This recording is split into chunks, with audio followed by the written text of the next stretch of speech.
Appelez, camarades, hommes et femmes, ne baissent pas la tête. Nous devons amplifier ce mouvement. How dare you continue to look away? Vous avez vraiment voyagé dans la malle?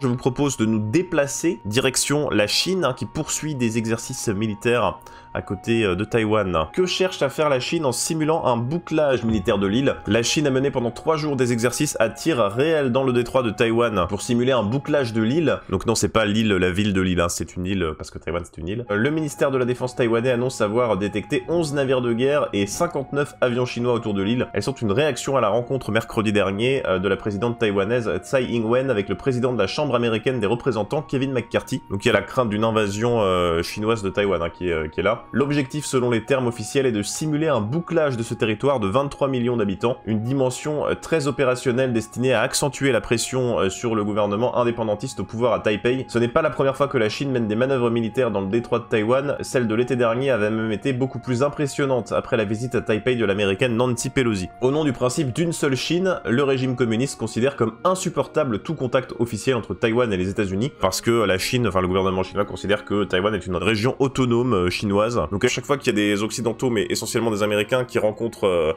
des dirigeants taïwanais, il y a des exercices militaires pour un petit peu faire l'intimidation. L'invasion chinoise de Taïwan, c'est reconnu internationalement comme partie intégrante de la Chine, en fait. C'est effectivement pas reconnu comme un État par la plupart des pays, mais il y a un espèce de compromis entre les Américains et Taïwan sur « Ok, on ne donne pas de reconnaissance officielle, il y a très peu de pays aujourd'hui qui reconnaissent Taïwan, mais on vous défendra en cas d'invasion de la Chine. » Le nom officiel de Taïwan, c'est République de Chine, parce que c'est l'île où se sont enfuis les nationalistes chinois pendant l'arrivée au pouvoir des communistes. Mais c'est de facto, c'est un pays indépendant, avec son gouvernement, son parlement, sa monnaie, un peu comme la Corse, non. Mais les Américains, c'est ça, ils ont le cul entre deux chaises, parce qu'il y a cette espèce de compromis de on reconnaît pas l'État, mais vous avez pas à l'envahir, quoi. Un avertissement alors que le déploiement d'un destroyer américain lundi matin en mer de Chine méridionale ressemblait fort à une réaction aux manœuvres chinoises à Taïwan, mais la Chine n'est jamais allée au-delà de ces manœuvres, elle n'a pas vraiment intérêt à se lancer dans un conflit armé aux conséquences hasardeuses qui pourrait frapper de plein fouet l'économie chinoise. La Chine espère plutôt convaincre la population de l'île. Dans une récente offensive de charme, Pékin a promis qu'après la réunification, l'île pourrait conserver son mode de vie avec un degré d'autonomie élevé. Mais par exemple, il y a des exemples hein, où il y avait de l'autonomie, hein, bien sûr, par exemple à Hong Kong, ça a été totalement respecté par la Chine. Hein, à une époque, alors plus maintenant, hein, mais à une époque, enfin Taïwan revendiquait toute la Chine continentale. Il disait bonjour, nous voulons tout. Maintenant plus trop. L'idée c'est plutôt d'essayer de pas se faire envahir. Sur les mobilisations, apparemment, il y a un petit peu moins de monde, bon on s'y attend forcément. À noter qu'à Lyon, la manifestation est passée par le très très chic boulevard des Belges. Là vous avez une photo parce que j'ai trouvé un article dans Lyon People, vous voyez un petit peu à quoi ça ressemble. Lyon People, c'est incroyable, c'est incroyable. Cet article est très bien, vraiment, c'est Panique Bourgeoise 3000, et c'est reparti pour une nouvelle manifestation contre la réforme des retraites ce jeudi 13 avril. Se transformera-t-elle encore en scène de pillage, alors que le nouvel itinéraire traverse le plus chic des quartiers de Lyon 6e? Pourquoi ces casseurs d'extrême gauche ne sont-ils pas neutralisés dès le début de la manifestation? Si la réponse policière paraît appropriée sur le papier, mais insuffisante sur le terrain, la réponse judiciaire est quant à elle totalement à côté des deux côtés de la plaque. Laxisme, incompétence, complicité. Le premier journaliste du monde a parlé de complicité entre la police et les totos. Voilà, les totos sont vexés. Chacun a son avis sur la question. Ça, c'est des rhétoriques de fachos, ça, c'est... Faut-il abattre les casseurs d'extrême gauche? Chacun a son avis sur la question. Je ne prends pas position. Mais je voulais absolument... donc ça c'était incroyable. Je voulais absolument vous montrer à quoi ressemblent d'autres articles de Lyon People, parce que c'est formidable comme magazine. L'article sur les 500 gourmets. Alors, je vais pas vous le lire en entier, parce qu'il y a 160 photos. Genre, sans blague, il y a vraiment 160 photos hein, qui ont été prises à une soirée. Les 500 gourmets ressuscitent la soirée de la Chandeleur au Sofitel. Laure Pinault, Caroline Pernod-Ricard, aux côtés de Cristal Della, Noce et Geoffrey Lebrun de Bella Drink. Guillaume, Brunehilde et Tristan Boutelja, Richard Wagner, Lyon, Patrice Daquin de Dynamique Internationale et sa fille Léonie, entre parenthèses, lycée Lamartine. Ils mettent le lycée pour dire regardez, elle va dans un bon lycée. Et c'est que ça. C'est que ça. Top 500 des Lyonnais, je suis sûr que je suis même pas dedans en plus. Ok, alors...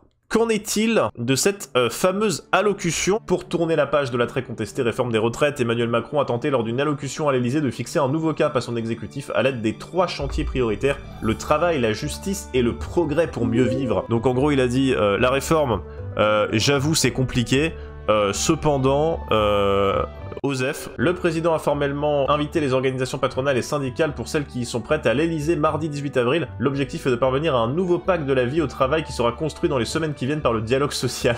Qu'est-ce qui nous parle de dialogue social? Il est où le dialogue social? Macron, les syndicats ça fait des mois, même la CFDT, même la CFE-CGC ça fait des mois qu'ils te disent il n'y a pas eu de dialogue, on va pas te rencontrer parce que tu veux pas parler de la réforme des retraites, et lui il arrive à la télé, il dit on va faire du dialogue social. Mais de qui se moque-t-on? Nous sommes en guerre. Et je refuse de me laisser attraper par des manifestants qui sont probablement des gens pauvres. Il est temps de passer à la suite, bien sûr, on va parler de l'opération Wambushu à Mayotte. Opération d'expulsion massive et de destruction des bidonvilles de Darmanin se prépare. Révélée par le Canard enchaîné en février dernier, cette opération violemment xénophobe et aux allures d'opération militaire, pilotée par le ministre de l'Intérieur et des Outre-mer, l'abject Gérald Darmanin, devrait durer 2 mois. Cette opération prévoit le déplacement forcé d'environ 17 000 personnes d'ici le mois de juin pour une île qui compte environ 300 000 habitants. Vraiment une opération considérable. Hein. L'objectif sera d'une part d'expulser plus de 250 étrangers par jour, en majorité des Comoriens pour les envoyer vers Anjouan, d'autre part de mener une vaste opération de décasage, c'est-à-dire de destruction massive d'environ 10% de l'habitat informel de l'île. Je rappelle que historiquement Mayotte appartient à l'archipel des Comores, c'est juste que par une espèce de truc un peu bizarre, la France a récupéré Mayotte avec un référendum et pas les autres îles des Comores qui sont devenues indépendantes. Un Mayotte qui est un territoire qui concentre à peu près tous les problèmes qu'on peut imaginer, qui est un département français mais qui a quand même un droit dérogatoire par rapport au droit du reste des départements du pays. Par exemple, les salaires minimums sont plus bas, les droits des personnes immigrées sont pas les mêmes que dans le reste du pays. Évidemment, les défenseurs des droits de l'homme s'inquiètent parce qu'avec de tels chiffres, avec un tel volume de personnes expulsées, parce qu'on peut parler de volume hein, de personnes expulsées, forcément il y aura des atteintes aux droits, forcément il y aura des bavures, etc. etc. Dans l'éducation notamment, Laura, enseignante dans un lycée à Mayotte, témoigne pour Révolution Permanente de la préparation d'opérations sur place. Les profs sont prévenus par leur hiérarchie qu'il faut s'attendre à ce que certains élèves disparaissent des classes. Ça va être terrible s'il y a pas de mort, ce sera déjà un miracle. Et on a donc un article de Mediapart sur cette question. À Mayotte, où les Comoriens se rendent à bord de Kwassa Kwassa à la recherche d'un avenir meilleur, de nombreux lieux de vie informels ont fleuri un peu partout. Et Kwassa Kwassa, ce sont des bateaux, tout à fait. Macron qui avait dit le Kwassa Kwassa pêche peu, mais il ramène du Comorien. Hein. La petite remarque raciste de Micron, bien sûr.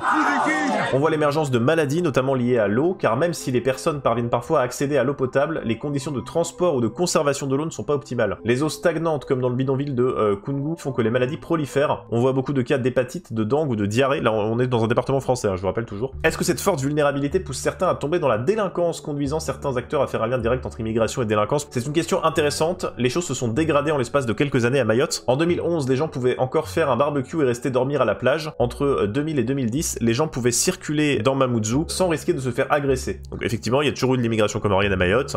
Il n'y avait pas forcément de violence spécialement avant. Le problème vient pas de ce qui est chercheur, c'est que le problème vient pas de l'immigration, mais qu'il y a d'autres facteurs qui ont changé. Je crois qu'il y a une question très politique là-dedans. Certains Comoriens grandis à Mayotte sont aujourd'hui régularisés ou naturalisés, mais ont peut-être développé une haine des Mahorais parce qu'ils sont embrigadés politiquement ou qu'ils ont entendu des discours remettant en cause le statut même de Mayotte. Oui, si les violences sont commises par des gens régularisés, de toute façon, les expulsions changeront absolument rien. D'autres ont peut-être développé une forme de rancœur vis-à-vis de l'État français, considérant qu'il ne fait rien pour eux. Donc vraiment, il y a une montée de la violence, il y a des gens qui commencent à basculer dans la délinquance, et en représailles, les habitants vont accuser les Comoriens, ils vont les détruire eux-mêmes les logements, enfin vous voyez un petit peu le genre d'engrenage qu'il peut y avoir. Mayotte est comme une cocotte minute, la question des ressources va devenir cruciale à l'avenir, les services publics et les établissements scolaires sont déjà saturés, mais fermer la frontière à double tour est impossible et des personnes parviendront toujours à rentrer. Il faudra dans un premier temps que l'État comorien coopère. Pour les personnes déjà présentes à Mayotte, il faudrait questionner le titre de séjour territorialisé, pour permettre à un certain nombre de personnes de rejoindre la métropole. Voilà, parce qu'il y a des gens qui ont un titre de séjour, mais uniquement pour Mayotte. Peut-être enfin que l'État considère que s'il investit trop à Mayotte, cela attirera encore plus de monde, hein, le fameux appel d'air, bien sûr. Ah, mais si on laisse des gens qui ont un titre de séjour pour Mayotte aller partout sur le territoire,